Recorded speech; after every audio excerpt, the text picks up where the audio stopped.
భారత్ పాకిస్తాన్లో ఏకోదరలో బ్రిటిష్ వలస పాలన నుంచి ఏకకాలంలో విముక్తమై స్వతంత్ర దేశాలుగా ఆవిర్భవించాయి.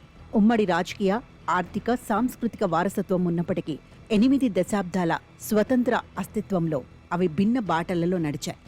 భారత ఆర్థిక వ్యవస్థ శీఘ్రగతిన అభివృద్ధి చెందింది. భారత్ తలసరి ఆదాయం సమీక్యంగా ఉంది. పాకిస్తాన్ 1971లో అత్యధిక జనాభా ఉన్న తూర్పు విభాగాన్ని కోల్పోయింది. తూర్పు పాకిస్తాన్ బంగ్లాదేశ్గా ప్రభవించింది. ఇండియా విధిగా ప్రతి 5 ఏళ్లకొకసారి ఎన్నికలు నిర్వహిస్తోంది. అధికారానికి వివిధ రాజకీయ పార్టీలు తీవ్రంగా పోటీ పడుతున్నాయి. పాకిస్తాన్లో ఎన్నికలు ఎప్పుడు నిర్వహించాలి, ఫలితాలు ఎలా ఉండాలన్న విషయాన్ని సైనికాధికారులు నిర్ణయిస్తారు. పాకిస్తాన్ కంటే ఇండియా ఎందుకు మెరుగ్గా, సమున్నతంగా ఉంది? తమ మత ఔన్నత్యం ఉత్కృష్టమైనది కనుక ఇస్లాంపై స్వతసిద్ధ ఆధిక్యత కలిగి ఉన్నదని, ఇదే భారత్ సమున్నతికి కారణమని హిందూ మత దురాభిమానులు ప్రగాఢంగా విశ్వసిస్తారు. సత్యమేమిటి? అది భిన్నంగా ఉంది. భారత ప్రజాస్వామిక గణతంత్ర రాజ్య పితామహులు, మాతృమూర్తులు మత దురాభిమానాన్ని తోసిపుచ్చారు. మత ప్రాతిపదిక ఆధిక్యవాదాలను తిరస్కరించారు. ఇదే మనలను పాకిస్తాన్కు భిన్నంగా ప్రగతిశీల బాటలో నిలిపింది.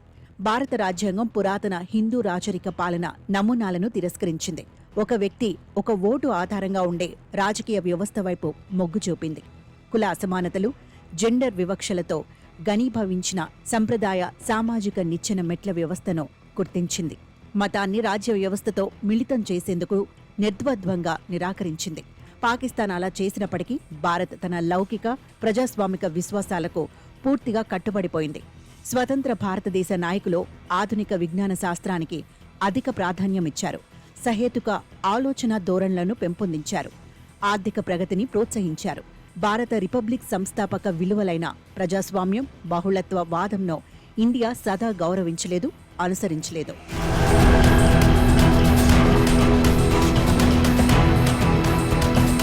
పంతొమ్మిది 1975-77 అత్యవసర పరిస్థితి కాలంలో దేశ ప్రజలకు ప్రజాస్వామిక హక్కులు, పౌర స్వేచ్ఛలు లభించలేదు. కశ్మీర్, ఈశాన్య రాష్ట్రాలు రాజ్య వ్యవస్థ హింసాకాండను చవిచూశాయి. మైనార్టీలపై మళ్లీ దాడులు జరుగుతూనే ఉన్నాయి. విదేశీయులపై తీవ్ర ఆగ్రహావేశాలు వ్యక్తమవుతూనే ఉన్నాయి. అయినప్పటికీ రిపబ్లిక్ సంస్థాపక విలువలు సుస్థిరంగా ఉన్నాయి. 1991లో లైసెన్స్, పర్మిట్, కోటారాజ్ రద్దయిన దరిమిలా 2.5 దశాబ్దాలలో దేశంలో అద్వితీయమైన అభివృద్ధి జరిగింది. ఇండియా కనుక సంకుచిత ప్రాతిపదికలపై ప్రాంతాల వారీగా చీలిపోయినా, నిరంకుశ పాలనలో ఉండిపోయినా, లేక మతరాజ్యంగా పరిణమించిన ఆ అద్భుత ఆర్థిక ప్రగతి సాధ్యమయ్యేది కాదు. ప్రచ్ఛన్న యుద్ధానంతర పరిస్థితులు ఆర్థిక పురోగతికి కల్పించిన అవకాశాలను పాకిస్తాన్ సద్వినియోగం చేసుకోలేకపోయింది. ఎందుకని? దేశ రాజకీయాలలో సైన్య జోక్యం పెరిగిపోవడం, పాకిస్తానీయుల దైనందిన జీవితాలలో ఛాందసవాద ఇస్లాం ప్రభావం పెరిగిపోవడమే అందుకు కారణాలు. భారత్కు వ్యతిరేకంగా ఉగ్రవాద కార్యకలాపాలను ప్రోత్సహించడం, ఒసామా బిన్ లాడెన్కు ఆశ్రయమివ్వడం, అణ్వస్త్రాల వ్యాప్తికి కీలకంగా తోడ్పడడం మొదలైనవి అంతర్జాతీయ సమాజంలో పాకిస్తాన్ ప్రతిష్టను దెబ్బతీశాయి. భారత్, పాకిస్తాన్లో పూర్తిగా భిన్న బాటల్లో నడిచినప్పటికీ ప్రపంచ దేశాలు ఇప్పటికీ కొన్నిసార్లు రెండింటినీ ఒకే ఘాటన నిలబెడుతున్నాయి. ప్రతి విషయంలోనూ ఉభయ దేశాలను కలిపి ప్రస్తావిస్తున్నాయి. కశ్మీర్పై 3 యుద్ధాలు జరగడమే అందుకొక ప్రధాన కారణం. అయితే ఈ శతాబ్ది తొలినాళ్ల నాటికి భారత్ అన్ని విధాల అసాధారణ పురోగతి సాధించడంతో ఇండో పాక్ ప్రశ్నపై తర్జన భర్జనలు ఆగిపోయాయి. ఇండియా తన అద్భుత పురోగతిలో ఫలప్రదంగా పాకిస్తాన్తో తనను కలిపి చూసే ధోరణుల నుంచి బయటపడింది. అదే సమయంలో ఇండియాను చైనాతో కలిపి ప్రస్తావించడం ప్రారంభమైంది. చిండియా అనే భావన బాగా ప్రాచుర్యం పొందింది. అయితే ఇండియా ప్రజాస్వామిక సంప్రదాయాలు, బహుళత్వవాద విలువల కారణంగా జపాన్, ఉత్తర అమెరికా, యూరోపియన్ దేశాల ప్రభుత్వాల, ప్రజల, మదుపుదారుల మద్దతును విశేషంగా పొందింది. అయితే ఇప్పుడు పహల్గామ్ ఉగ్రదాడి, దానికి మన ప్రభుత్వ ప్రతిస్పందన ఫలితంగా భారత్, పాకిస్తాన్ల గురించి కలిపికట్టుగా మాట్లాడటం మళ్లీ ప్రారంభమైంది.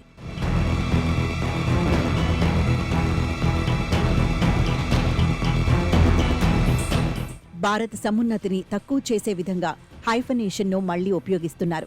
భారత్, పాకిస్తాన్ అని విడివిడిగా కాకుండా భారత్, పాకిస్తాన్ అని ప్రస్తావిస్తున్నారు. భారత్, పాకిస్తాన్లు సమస్థాయి దేశాలు అన్నట్టుగా డొనాల్డ్ ట్రంప్ స్పష్టంగా మాట్లాడటం ప్రారంభించారు.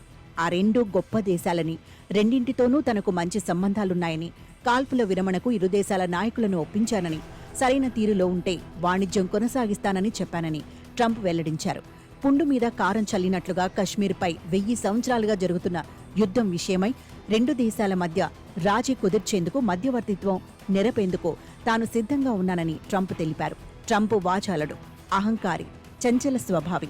అయితే ప్రపంచ అతి సంపన్న మహాశక్తివంతమైన దేశానికి అధ్యక్షుడు. ఆ దేశంతో మనకు మాటలు ఎంత ఆషామాషిగా ఉన్నప్పటికీ మనం గంభీరంగా వినాలి, వాటిపై ఆలోచించాలి. అయితే అంతర్జాతీయ మీడియా జగత్తులో భారత్, పాకిస్తాన్లను హైఫన్తో ప్రస్తావించడాన్ని ఉపేక్షించకూడదు.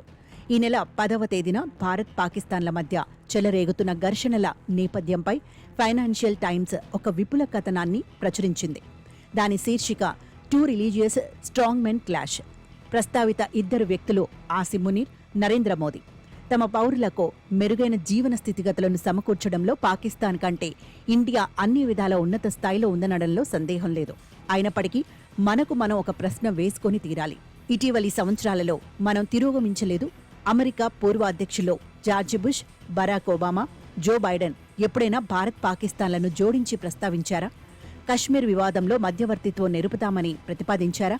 మన్మోహన్ సింగ్, నరసింహారావు, రాజీవ్ గాంధీ, దేవేగౌడ లేదా అటల్ బిహారీ వాజ్పేయిలలో ఎవరినైనా రిలీజియస్ స్ట్రాంగ్ మ్యాన్ అని ఫైనాన్షియల్ టైమ్స్ ఎప్పుడైనా ప్రస్తావించిందా? నిజానికి ఇండియా గత దశాబ్దంలో తిరోగమించిందని ఒక చరిత్రకారుడిగా, ఒక పౌరుడిగా నేను సునిశ్చితంగా వాదిస్తాను. ఇప్పటికీ మనం జాతీయ స్థాయిలోనూ, రాష్ట్రాల స్థాయిలోనూ ఎన్నికలను క్రమబద్ధంగా నిర్వహిస్తున్నాం.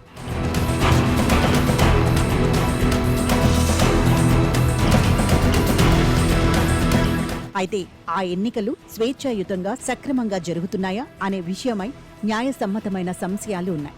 మీడియా చాలా వరకు ప్రభుత్వ ప్రచారానికి ఒక ప్రధాన ఆలంబనగా ఉపయోగపడుతోంది. రెగ్యులేటరీ, దర్యాప్తు సంస్థలు అధికార పక్షానికి అనుకూలంగా వ్యవహరిస్తున్నాయి. ప్రతిపక్షాలు, అధికారంలో ఉన్న రాష్ట్రాల గవర్నర్లు జాతీయ పాలక పక్షానికి అనుకూలంగా ఉంటూ సమాఖ్య వ్యవస్థను బలహీనపరుస్తున్నారు. ప్రధానమంత్రి వ్యక్తి పూజ బ్రహ్మాండంగా వర్ధిల్లుతోంది. ప్రజల సొమ్ముతో సుమ. ఈ ఆరాధనా భావం మన ప్రజాస్వామ్య ప్రమాణాలను మరింతగా భ్రష్టుపరిచింది. మన ప్రజాస్వామ్యం అంతకంతకు మరింత లోపభూయిష్టమవుతోంది. మన లౌకికవాద, బహుళత్వవాద విలువలపై దాడులు తీవ్రమవుతున్నాయి. ఇటీవలి పాకిస్తాన్తో సంఘర్షణ సమయంలో అధికార ప్రతినిధిగా ఒక ముస్లిం మహిళా సైనికాధికారిని నియమించడంలో ఉన్న ప్రతీకాత్మక విలువ, ఒక సీనియర్ బీజేపీ నాయకుడు ఆమెను అగౌరవపరుస్తూ చేసిన వ్యాఖ్యలతో వ్యర్థమైపోయింది. ఇటీవలి సంవత్సరాలలో నోయిడా మీడియా హిందుత్వవాదులు ఉధృతం చేసిన ముస్లిం వ్యతిరేక విష ప్రచారం రాబోయే నెలల్లో తగ్గిపోతుందో లేదో వేచి చూడవలసి ఉంది. పహల్గాం ఉగ్రదాడి దరిమిలా కశ్మీర్ లోయలో అనేక మందిని అకారణంగా అరెస్ట్ చేశారు. పలువురి గృహాలను బుల్డోజర్తో కూల్చివేశారు. కశ్మీరీలకు సంతోషప్రదమైన భవిష్యత్తును అవి సూచిస్తున్నాయా? పహల్గాం ఘటన, దాని పర్యవసనాల పట్ల అంతర్జాతీయ సమాజం ప్రతిస్పందనలో మనకు నేర్పుతున్నదేమిటి? భారత్ను పాకిస్తాన్తో జోడించి మాట్లాడేందుకు మళ్లీ జరుగుతున్న ప్రయత్నాలకు మనమెలా ప్రతిస్పందించాలి? నిరాలోచనపరుడైన యుద్ధోన్మాది అర్బన్ నక్సల్స్ను నిందిస్తాడు. బాధితుడి మనస్తత్వాన్ని ప్రదర్శిస్తాడు. ఆ తర్వాత ఇండియా ఇప్పుడు ఎప్పుడు విశ్వగురువుగా ఉండిపోతుందని ప్రకటిస్తాడు. ఆలోచనశీలి అయిన దేశభక్తుడు ఆత్మ పరిశీలన చేసుకోవడం ప్రారంభిస్తాడు. నిరంకుశ పాలన ధోరణులు, మెజారిటేరియనిజం పెచ్చరిల్లిపోవడాన్ని గత దశాబ్దం చూసింది. ఇదే ఇండియాను పొరుగు దేశంతో పోల్చేందుకు పురిగొల్పుతోంది. కనుక మనం జాగ్రత్తగా ఆత్మ పరీక్ష చేసుకోవాలి. మన రిపబ్లిక్ సంస్థాపక విలువలైన ప్రజాస్వామ్యం, బహుళత్వవాదంకు పునరంకితమయ్యేందుకు కాలం మించిపోయిందా అనే ప్రశ్న వేసుకోవాలి.